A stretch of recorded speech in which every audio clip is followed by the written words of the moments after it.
English सीखो हिंदी में channel को सब्सक्राइब कीजिए और साथ में बेल आइकन को दबाइए ताकि आप देख सके हमारे वीडियो सबसे पहले। हेलो फ्रेंड्स, इंग्लिश सीखो हिंदी में आज हम यूज ऑफ कुड के बारे में जानेंगे। तो चलिए शुरू करते हैं। तो इसकी सरल पहचान है, जब हिंदी वाक्यों के अंत में सका, सकी, सके, सका था, सकी थी, सके थे आए तो उन हिंदी वाक्यों का अनुवाद कुड में होगा। चलिए साधारण वाक्य देखते हैं। साधारण वाक्यों में सर्वप्रथम कर्ता की अंग्रेजी, उसके बाद कुड रखा जाएगा, फिर क्रिया का फर्स्ट फॉर्म, फिर कर्म की अंग्रेजी और अंत में अन्य वाक्यों का अनुवाद होगा। चलिए उदाहरण देखते हैं। हम लोग आपकी मदद कर सके तो इस वाक्य का अनुवाद होगा वी कुड हेल्प यू। बच्चे यहाँ आ सके तो इस वाक्य का अनुवाद होगा the children could come here. हम उसके साथ अंग्रेजी बोल सके तो इस वाक्य का अनुवाद होगा we could speak English with him. चलिए अब नकारात्मक वाक्य देखते हैं।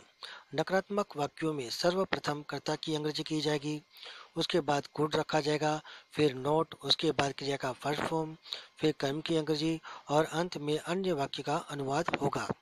चलिए उदाहरण देखते हैं। बच्चे वहां नहीं जा सके तो इस वाक्य का अनुवाद होगा the children could not go there. वह हमें धोखा नहीं दे सका तो इस वाक्य का अनुवाद होगा ही कुड नॉट चीट अस। आप इन सवालों के जवाब नहीं दे सके तो इस वाक्य का अनुवाद होगा you could not answer this question. चलिए अब प्रश्नवाचक वाक्य देखते हैं।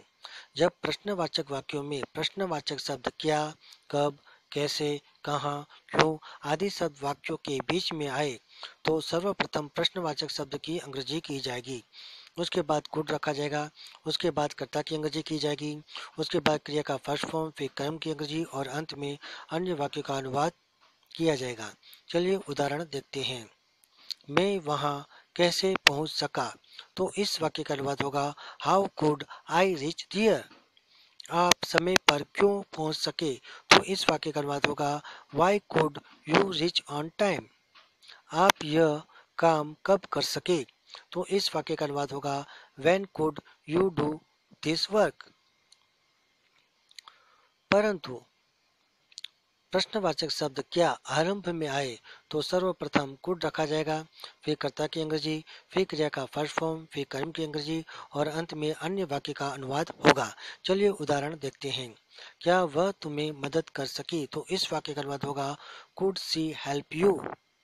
क्या आप किताब खरीद सके तो इस वाक्य का अनुवाद होगा could you by the book. क्या हम लोग उसके साथ अंग्रेजी बोल सके तो इस वाक्य का अनुवाद होगा could we speak English with him. तो फ्रेंड्स, इंग्लिश सीखो हिंदी में आज हमने यूज ऑफ कुड के बारे में जाना। अब हम नेक्स्ट वीडियो में फिर मिलेंगे। Thank you.